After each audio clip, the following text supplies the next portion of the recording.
नमस्कार, मैं हूं विशाल त्यागी और आप देख रहे हैं न्यूज़ 18 राजस्थान का डिजिटल प्लेटफॉर्म। ईरान से इस वक्त एक ऐसी खबर सामने आई है जिस पर पूरी दुनिया की नज़र बनी हुई है। ईरान के सर्वोच्च नेता अयातुल्ला अली खामेनेई के अंतिम संस्कार में दुनिया के कई देशों के नेता और प्रतिनिधि तेहरान पहुंच रहे हैं। लेकिन सवाल ये है कि आखिर कौन कौन इस अंतिम संस्कार में शामिल हो रहा है और क्यों पूरी दुनिया इस कार्यक्रम पर नज़र रखे हुए है। आइए आसान भाषा में समझते हैं। सबसे पहले आपको बता दें कि ईरान ने खामेनेई को पूरे राजकीय सम्मान के साथ अंतिम विदाई देने की तैयारी की है। तेहरान में लाखों लोगों के पहुंचने की उम्मीद है और सुरक्षा के भी कड़े इंतजाम किए गए हैं। अब बात करते हैं उन देशों की जो इस कार्यक्रम में शामिल होने वाले हैं। रूस की तरफ से एक बड़ा प्रतिनिधिमंडल इस अंतिम संस्कार में शामिल हो रहा है। रूस और ईरान के रिश्ते पिछले कुछ सालों में काफ़ी मजबूत हुए हैं। दोनों देश कई अंतर्राष्ट्रीय मुद्दों पर एक दूसरे का साथ देते रहे हैं।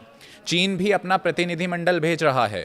चीन और ईरान के बीच व्यापार और निवेश के अच्छे संबंध हैं, इसीलिए चीन की मौजूदगी को भी काफ़ी अहम माना जा रहा है।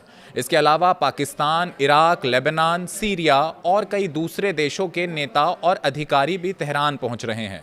वहीं अमेरिका और इजराइल की तरफ से कोई बड़ा प्रतिनिधिमंडल इस कार्यक्रम में शामिल नहीं हो रहा है। इसकी वजह दोनों देशों और ईरान के बीच लंबे समय से चला आ रहा तनाव है। अब बात करते हैं भारत की। फिलहाल भारत की तरफ से किसी बड़े राजनीतिक नेता के शामिल होने की आधिकारिक जानकारी सामने नहीं आई है। हालांकि भारत लगातार ये कहता रहा है कि पश्चिम एशिया में शांति बनी रहनी चाहिए और सभी विवाद बातचीत से सुलझने चाहिए। अब सवाल ये है कि आखिर इस अंतिम संस्कार को इतना महत्वपूर्ण क्यों माना जा रहा है। दरअसल ये सिर्फ एक अंतिम संस्कार नहीं है। दुनिया के कई देश इस मौके पर अपने रिश्तों और कूटनीति संदेश भी देते आ रहे हैं।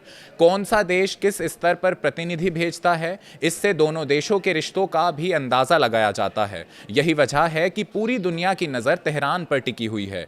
अब देखना होगा कि इस कार्यक्रम के बाद ईरान की राजनीति और पश्चिम एशिया की स्थिति में क्या बदलाव देखने को मिलता है। फिलहाल इस खबर में इतना ही। मिलते हैं अगली खबर के साथ।